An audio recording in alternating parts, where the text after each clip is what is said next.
With so many of your favorite Destiny YouTubers making guides to go flawless and giving tips to winning more Trials matches, it can be a bit overwhelming.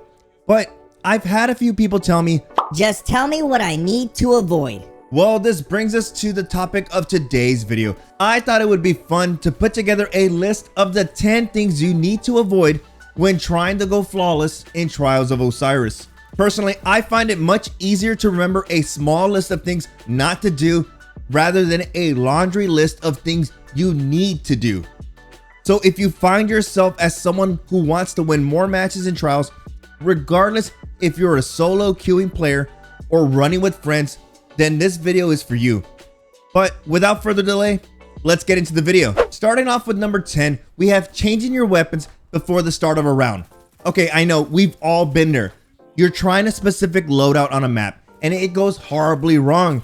Your next bright idea is to change to a loadout that will be more promising. But what's that? You have no special ammo. Well, that's because you changed your weapon at the start of a round. One easy way to avoid this is to have your weapons slotted and ready to go. The less time you spend in your menu, the better. Also, there is nothing wrong with changing your weapons at the end of a round. Just know that if you take too long to decide which weapons to choose, you could potentially load into the next round with no special ammunition. One of the best things you can do is know your loadouts prior to loading into Trials of Osiris. This will help with faster swap speeds, essentially getting you out of your menu much quicker. Next on the list, we have number 9, and this one happens often in Destiny, and that is body blocking. With Destiny 2 PvP maps being highly focused on lanes and Trials being in elimination game mode, players tend to enter lanes much slower. This can cause what I like to call a traffic jam. Look, if player 1 is trying to snipe down a lane and they slowly peek out to scan the area, they might be met with a hail of gunfire, which can cause them to pull back behind cover and avoid death. This is where we have the traffic jam. If player 1 decides to expose himself and player 2 is about to enter the same lane and accidentally denies player 1 the avenue to escape, this can lead to player 1's death and you're now faced with a 2v3 situation. One of the best ways to avoid this is to take a different angle when entering a lane. If you're running with a squad, you can alert your teammates to either move up or down to avoid collision. Testing. Do we have any PvP hipsters out there? Good, I think all the hipsters are out of the room. Number 8 on the list is going to be treating Trials like a testing environment. Everybody likes to have fun and test creative builds in PvP, but with Trials of Osiris being a mode that can be 1, time consuming, and 2, filled with players who will do anything to win. You don't believe me? Anything to win. The last thing you want to do is be a burden on your teammates, which will essentially frustrate them, and who knows, you might find yourself solo queuing in the Trials alone.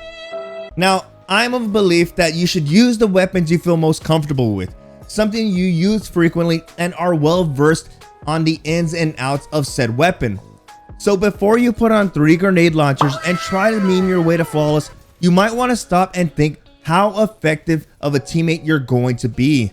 But if you are still struggling to figure out which weapons are great options, I made 2 videos of the most competitive primary and special weapons for Trials of Osiris, and you can find those at the end of the video and down below in the description.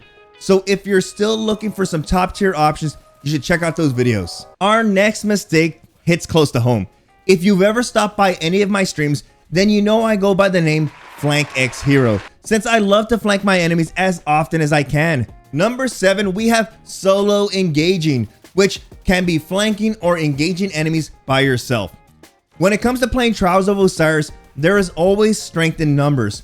It's much easier to win gunfights when you have teammates assisting you by shooting the same enemy. But this is universal. The same goes for your enemies. You are at a disadvantage when you decide to approach solo. But keeping that in mind, if you plan on flanking your enemies, try keeping the following mindset. You need to learn on when it's time to bail and regroup. This can be done by keeping a close eye on your radar. If your enemies decide to engage you, your radar will show multiple pings approaching you. This is a good indicator that you need to inform your teammates of this situation and regroup. Now, if you're 100% committed to flanking, then you need to learn how to properly flank. you need to wait till your teammates have drawn the full attention of the enemy team. At this time, it is a good opportunity to initiate the flank. So if you plan on going solo, make sure your team is aware of the situation and you know when it's time to ditch the flank and regroup. Now moving into number 6 on the list, this one piggybacks off the flank. Let me get one thing clear with everyone. In an elimination style game mode where people can be revived, trading isn't winning a gunfight. Now you might be wondering, Why, Brave? I got a kill. at any time you trade in an elimination game mode, you put your team in a difficult spot.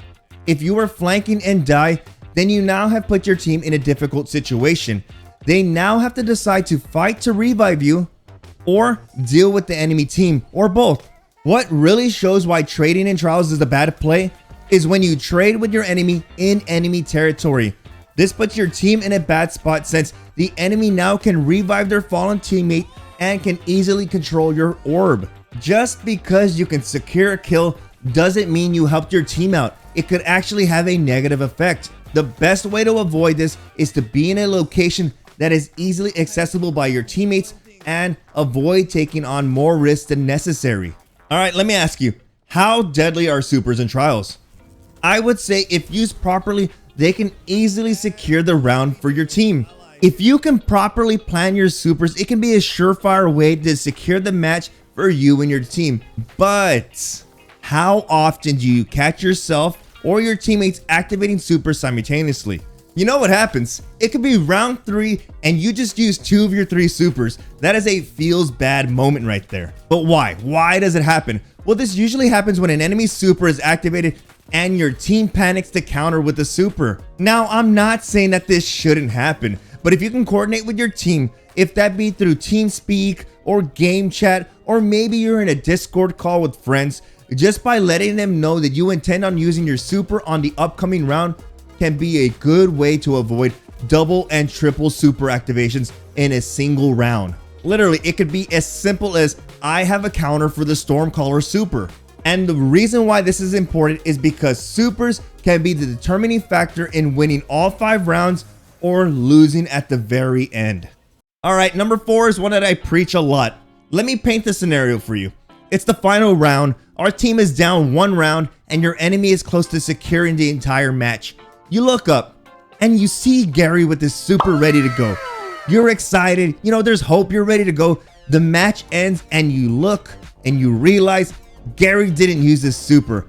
This is what I like to call taking your super to orbit. Piggybacking off number 5, the last thing you want to do is double activate, but you need to know that if it's the final round or getting close to it, you don't want to take your super to orbit. But all right, there's several reasons behind this. For starters, you winning that round with a super can be the difference in your teammate picking up those orbs, and this causes your team to win the next round, essentially causing a chain reaction. But not only that, extending the match by 1 round can still give you a lot of hope to win the entire match. Ultimately, this one's pretty plain and dry. Guys, don't take your super to orbit. All right, how many times have you lost when your team has the advantage? Maybe it's a 3v1 and your enemy is running away from you. Number 3 is pretty simple. Don't chase the enemy alone. The main reason behind this is that a solo player is trying to take that 3v1 and turn that into 3 1v1s. And by engaging them alone, you are now putting your team at the disadvantage.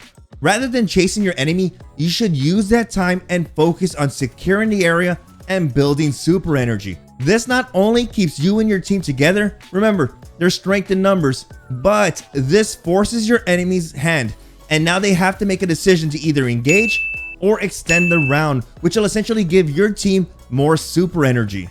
So next time you have the advantage, stop, slow down, and process the situation. If you have the advantage, it's best you keep that advantage and force your enemy's hand. All right. What about the inverse to number 3? What if the shoe is on the other foot? You're at the disadvantage. What do? Well, I'll put it short and sweet. You need to decide to engage or jump off the map. That's right, those options sound different. Well, that's because you should never delay the round. This is causing your enemy to build super energy and will affect you in the rounds to come. But okay, maybe you're looking to 1v3. If you want to win more situations like this, I made an entire video talking about how to win more 1v3s. and that'll be linked in the description and at the end of the video. So if you're interested in that, go check that out. But in short, make a quick decision and stick with it.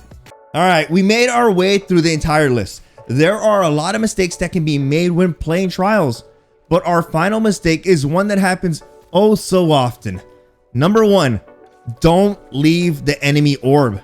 I can't tell you how many times I've been helping a few of my buddies, and when you secure an enemy orb, they end up leaving the orb there unguarded, which causes the enemy to revive one of their fallen allies. In an elimination mode like Trials of Osiris, it is crucial to maintain visual of an enemy orb. Being able to keep an enemy from reviving their teammate not only puts them at a disadvantage when it comes to the numbers of players alive, but it always stops the supercharge rate of the player who is eliminated. By keeping that player eliminated, this plays a huge role in the later rounds since they won't have their super fully charged. Look, if you're trying to watch an orb and you want to assist in the gunfight, just make sure that the engagement you want to assist in isn't a decoy and the enemy just isn't hiding waiting to revive their fallen comrade. Remember that you don't need to play like a top 1% player to go flawless. You don't need to master every aspect of Trials. You just need to avoid making a few mistakes, and by doing so, you can easily go flawless.